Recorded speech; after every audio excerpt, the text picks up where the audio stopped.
पंतनगर विश्वविद्यालय भारत का पहला कृषि विश्वविद्यालय, हरित क्रांति की जननी कहे जाने वाली यह जगह स्वयं में ही एक संपूर्ण संसार है। इसका इतिहास शायद ही किसी से छुपा हो, परंतु आज भी ऐसी कई रहस्यमयी बातें हैं जिनसे हम अनजान हैं। ऐसे ही कुछ रहस्यमयी बातों को जानने के लिए चलते हैं पंतनगर संग्रहालय की ओर।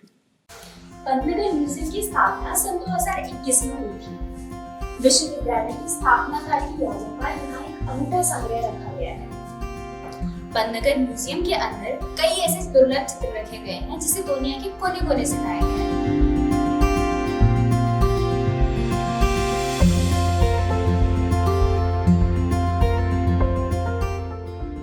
ये फोटो 1960 में ली गई और आपको पता है ये 6 दशक पुरानी ओरिजिनल कलर्ड फोटोग्राफ है। Original coloured photo?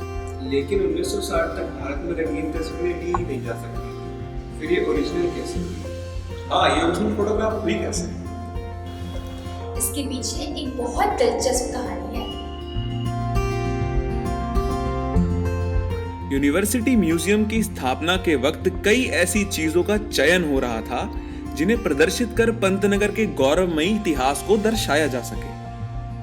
उसी दौरान हमें 60 वर्ष पुरानी कुछ तस्वीरें मिली जो यूनिवर्सिटी के स्थापना के समय की थीं, जिसमें से एक विदेशी व्यक्ति कई प्रमुख लोगों के साथ तस्वीरों में देखा गया, परंतु उस व्यक्ति की पहचान नहीं हो पा रही थी। ये बहुत ही गहन सवाल बन गया था जिसने सबको विचार करने पर मजबूर कर दिया। तो इस सवाल का जवाब जानने के लिए PIITP नाहिब और dean college of agriculture doctor SK Kashyap ने अपने मित्र डॉक्टर एलेक्स, जो कि यूनिवर्सिटी ऑफ इलिनॉय में एक प्रोफेसर हैं, उन्हें एक ईमेल किया।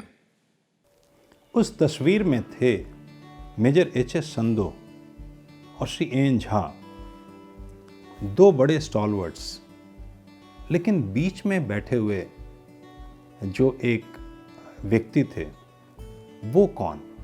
उस फोटो की कैप्शन बनाने के लिए यह जरूरी था कि उन्हें पहचाना जाए। बहुत कोशिश की इस पूरे कैंपस में और पुराने लोगों से भी कनेक्ट करने का प्रयास किया, लेकिन कोई उनको आइडेंटिफाई नहीं कर पाया कि ये बीच में बैठा हुआ व्यक्ति ये हैं कौन।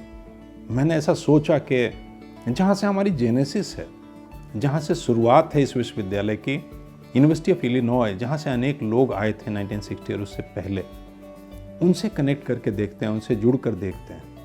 तो डॉक्टर एलेक्स विंटर नेल्सन को हमने मेल ड्रॉप किया कि डॉक्टर एलेक्स, क्या आप इस व्यक्ति को जानते हैं जो बीच में बैठे हैं? हमारे मेल को उन्होंने समझा, देखा और उन्होंने उस मेल को एक ऐसे व्यक्ति को भेजा जो पंतनगर आए थे पहले, उस समय में आए थे। उनका नाम था प्रेसिडेंट ईस्टर, और प्रेसिडेंट ईस्टर को डॉक्टर एलेक्स ने लिखा कि क्या आप इस व्यक्ति को जानते हैं जो बीच में बैठे हैं, जो कि पंतनगर के हमारे फ्रेंड्स इनके बारे में पूछ रहे हैं।